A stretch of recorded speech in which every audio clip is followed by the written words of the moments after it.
da segurança pública.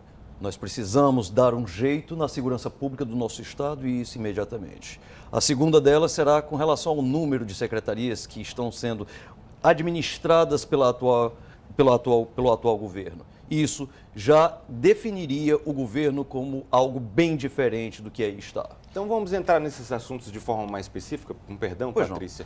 Quantas secretarias o senhor diminuiria, por quê e quais? Bom, eu imagino que há uma sobreposição de secretarias dentro da administração pública. Veja, por exemplo, a questão do desenvolvimento agrário e a Secretaria de Agricultura.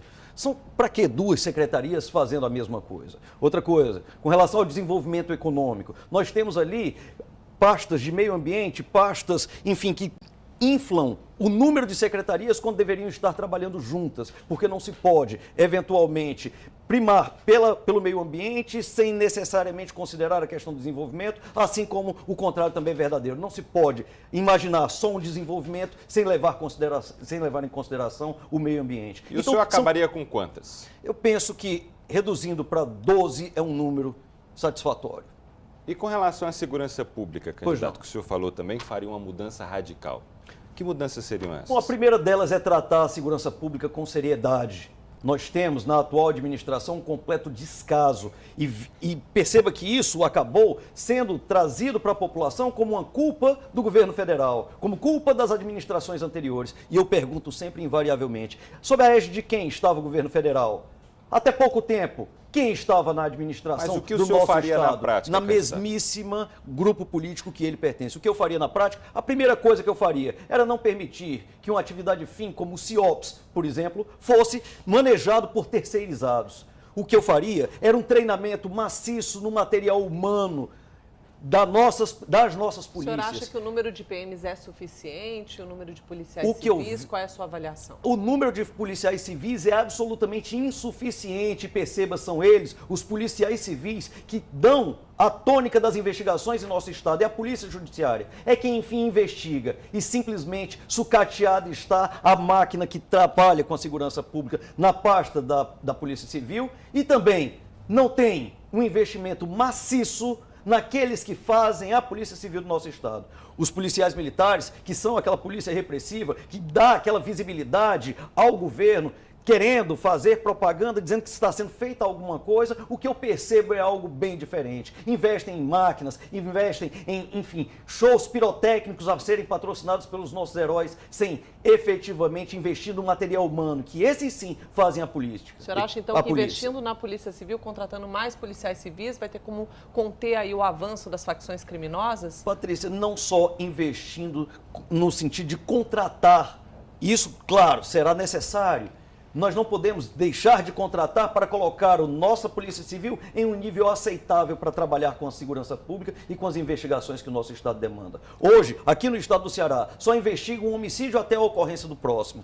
Não temos investigação que possa ser feita de forma responsável. E isso, aí sim, isso estimula a criminalidade. Mas voltando à questão das facções criminosas, como? Investindo na polícia militar, que é uma polícia, por definição, repressiva, nós iremos desbaratar organizações criminosas. É contar com uma ação que eles não têm como entregar. É você exigir do policial militar algo que eles não têm como entregar para a população. E isso precisa ser evitado. Aí na Polícia Civil, sim, você investigando, você trabalhando com inteligência e os dados, porque eu acredito que eles tenham os dados. É fácil de mapear dados de violência e trabalhá-los de forma responsável. Agora, o que eu percebo é simplesmente, se não uma omissão, algo até pior, uma conivência com as organizações criminosas. Nós temos aqui, por exemplo, no nosso sistema prisional, uma triagem para saber a que facção você pertence. Ah, é facção? Ah, então vamos falar colocar nisso, candidato. Aqui, você nesse CPPL1. Ah, é outro tipo de facção? Ah, então vamos colocar aqui. E aí, para que esse tipo de expediente? Só se for para os chefes das organizações criminosas ficarem dando coach dentro da prisão. Então, candidato, como o senhor pretende resolver esse problema da superlotação nas unidades prisionais do Estado? E dessa divisão que existe hoje, né, por facções? Não, a primeira coisa que nós devemos entender é que os que ali estão, 40% deles são presos provisórios. São presos que o judiciário não deu conta e preferem encarcerar do que aplicar a lei. Claro, a nossa lei penal tem várias falhas. A principal delas é uma progressão de regime que foi instituída em 1984, que pega um sujeito que é condenado, por exemplo, a 6 anos, em 1/6 da pena, ele progride. Ele progride. É como você pegar um bolo que precisa de 60 minutos. Não é, candidato? Entendo, eu entendo, mas para o Estado do Ceará? Para o Estado do Ceará, o que nós faremos? Primeiro, tratar o preso como preso. Eu vou cumprir exata e escrupulosamente o que a lei de execuções penais determina.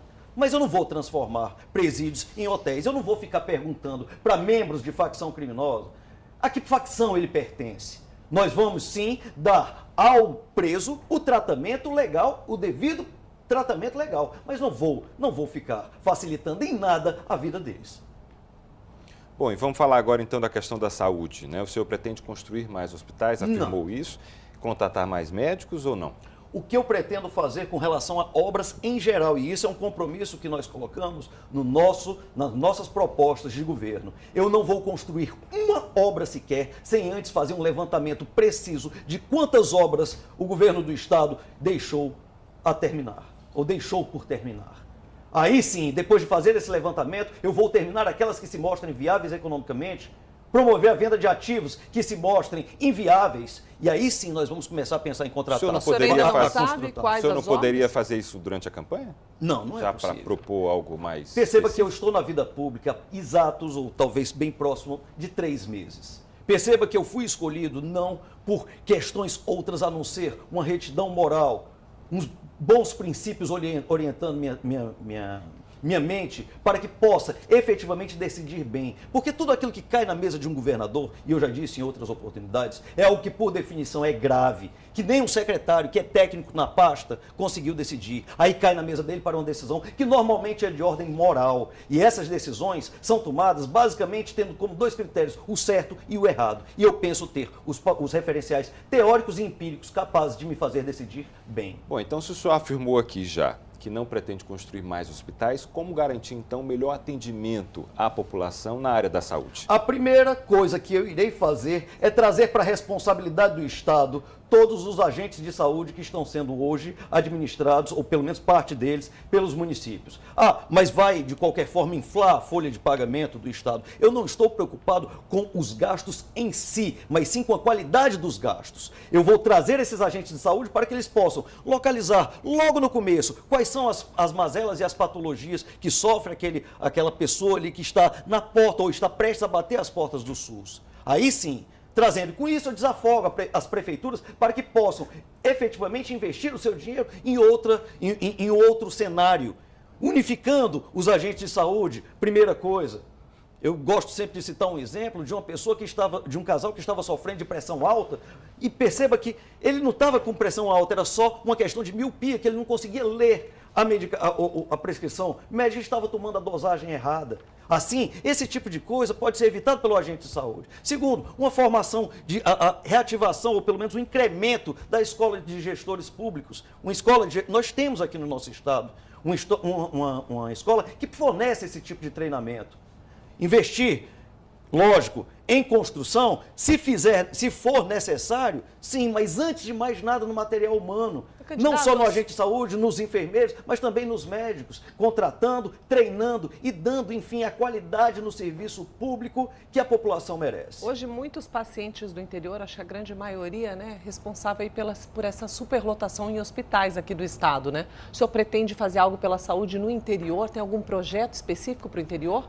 Todo e qualquer projeto que se mostre viável dentro da atual administração, apesar de todas as vezes que eu concordo com a atual administração, eu tenho a sensação de estar errando, mas de qualquer forma, todos aqueles projetos que efetivamente forem bons, eu não sou tosco, eu vou dar a continuidade necessária. Não só nessa pasta, mas em qualquer pasta que ele tenha feito um bom trabalho. E eu vou fazer um levantamento para saber se há alguma pasta que ele tenha feito um bom trabalho. Depois disso, aí sim eu vou tomar as decisões necessárias. Os primeiros 100 dias do nosso governo, da nossa administração, serão decisivos para isso. Para se levantar os dados concretos, não esses que são fornecidos a título de transparência e que param em 2016 os informes. Isso é o que nós pretendemos fazer. Vamos falar de obra pública. Quais as que o senhor pretende dar continuidade e quais o senhor pretende parar, não dar continuidade? Perceba, vou fazer um levantamento de todas, mas algumas delas, como por exemplo o aquário, que é falado por todos, porque aquilo ali é simplesmente um totem, um monumento à irresponsabilidade no gasto público, esse sim, não há que se falar dele. Porque, afinal de contas, nós dispomos de 500 quilômetros, mais de 500 quilômetros de litoral, e achar que um aquário vai melhorar o turismo do nosso estado? Quem quer que tenha pensado numa situação como essa só pode ter tomado laxante antes de fazer qualquer coisa. Educação. Falando de educação, você acha o modelo atual eficiente? Quais são suas propostas para essa área? A primeira coisa que eu penso com relação à educação do nosso estado é basicamente o seguinte: esses dados que aí estão, que mostram o nosso estado como a referência nacional, vocês só podem estar brincando. Porque no PISA, que é um índice que realmente mede a educação, olha a posição do nosso estado. Olhe, eleitor, a posição do nosso estado. Treinar o aluno, porque isso eu experimento de perto e posso falar, permita o trocadilho infame, de cátedra. Os alunos que chegam na universidade muitas vezes conseguem ler, mas não conseguem extrair do texto um real significado. Isso porque a nossa educação está voltada não para o civismo, não para o aprendizado de algo útil que possa ter um impacto na vida das pessoas, mas sim voltado para estatísticas que fazem recursos virem para o nosso estado. E isso já está sendo desmascarado. E até o final das eleições será desmascarado ainda mais. E o que é que o senhor pretende então fazer de diferente, candidato, para tornar a educação, como o senhor mesmo falou aí, então, mais eficiente? Mais eficiente, a primeira coisa é manter o aluno dentro de sala de aula. Não se pode admitir essa permissividade com relação à frequência, à nota. Aluno não reprova mais. Foi noticiado, salvo engano, até mesmo pelo Diário do Nordeste, que não se tem o segundo menor índice de reprovação, não se reprova mais. Na minha época, se reprovava, e muito. Você conseguia saber se ia ser reprovado ou não em abril, maio. Eu digo isso porque eu já tive uma reprovação. Hoje, os alunos são intocáveis. Um sistema de educação completamente deturpado. Um sistema de educação que prefere as estatísticas do que propriamente o aprendizado. E é isso que nós temos a obrigação de mudar e de nos resignar todas as vezes que observarmos isso. Não só nos nossos filhos, mas também nos bancos de universidade. E com relação às escolas de tempo integral, o senhor pretende aumentar o número de escolas em que o aluno passa o dia inteiro? Seria o ideal.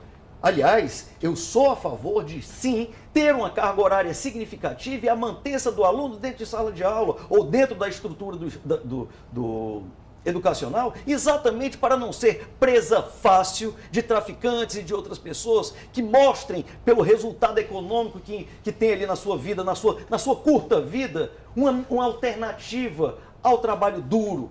Enfim, aquilo que se precisa fazer para dar a sua contribuição, não só para a própria vida, mas até para o próprio Estado. Candidato, falando sobre seca agora, o senhor disse que pretende perfurar mais poços e também vai investir aí na dessalinização da água do mar. Sim. Qual é a viabilidade disso? Como é que isso poderia ser feito aqui no Ceará? Bom, a primeira coisa, a questão da seca. Não se resolve o problema da seca, até porque é um fenômeno natural. O que nós podemos fazer é resolver as externalidades que a seca causa, sendo a pior delas a falta d'água.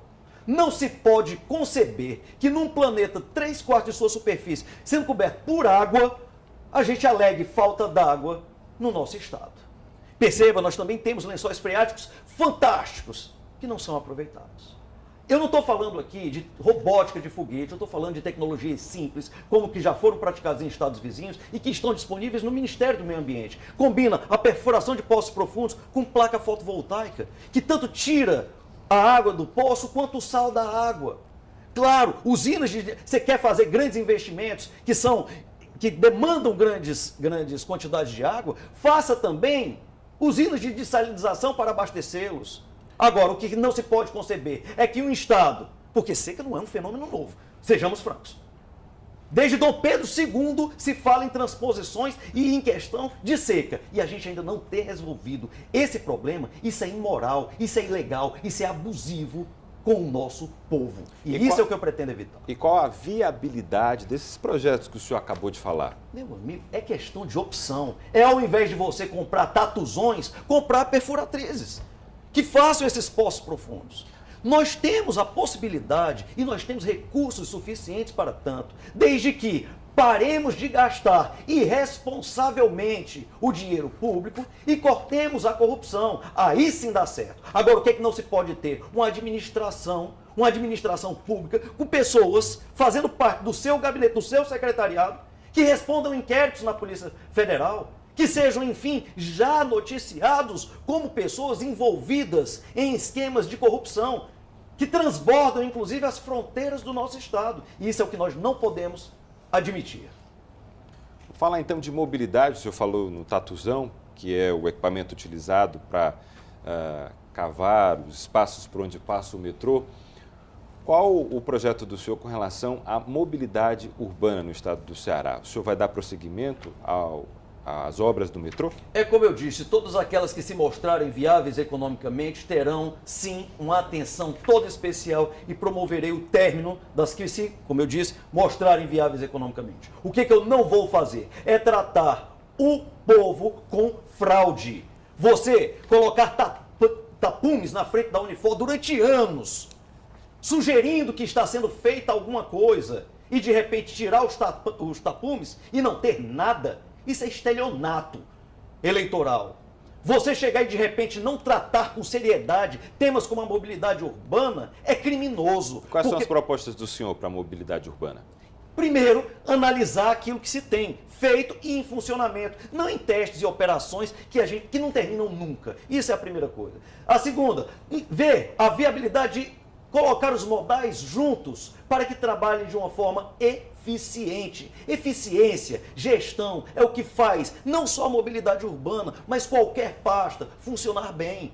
Agora, o que não se pode fazer? Numa campanha, amealhar 24 partidos políticos debaixo do mesmo guarda-chuva e ter que colocar, por exemplo, um sujeito do desenvolvimento agrário numa pasta de mobilidade urbana para acomodar os interesses que desculpa, ele é governador, né? Pois bem, acomodar os interesses da quantidade de partidos políticos que ele precisou amealhar para se reeleger. Isso é o que nós não fazemos. Nós somos a única candidatura, primeiro, de direita, porque todas as outras têm uma agenda de esquerda. Segundo, a única candidatura que terá a liberdade de efetivamente governar com tecnocracia, com meritocracia, colocando as pessoas certas no lugar certo. Porque nós não fizemos conchavos políticos, é a primeira coisa. E segundo, não somos representantes de qualquer grupo econômico. Aliás, dinheiro na nossa campanha até falta. E se quiserem doar, a hora é essa. Depois é tarde demais. Mas ainda assim, no dia 7 dá para votar diferente e votar 17 para que nós possamos realmente colocar esses que aí estão no seu devido lugar, talvez na cadeia. E como o senhor pretende negociar com a Assembleia Legislativa, os deputados, para aprovar os projetos do senhor? A primeira coisa é que eu não vou pegar e colocar projetos escatológicos como os que colocam, por exemplo, no calendário oficial, o dia do presidiário. Isso eu não vou fazer, tá certo? Isso é a primeira coisa que eu não vou fazer. Eu vou colocar projetos de pessoas de bem lá para resolver problemas que estão assolando a vida de todos os nossos cearenses, de todo o nosso povo cearense há várias décadas, há pelo menos uma década comprometendo. Aí, qualquer deputado estadual que não coloque razões claras e racionais para negar o projeto, vai ter que se explicar. Candidato, só interromper o senhor tem agora 1 minuto para as considerações finais.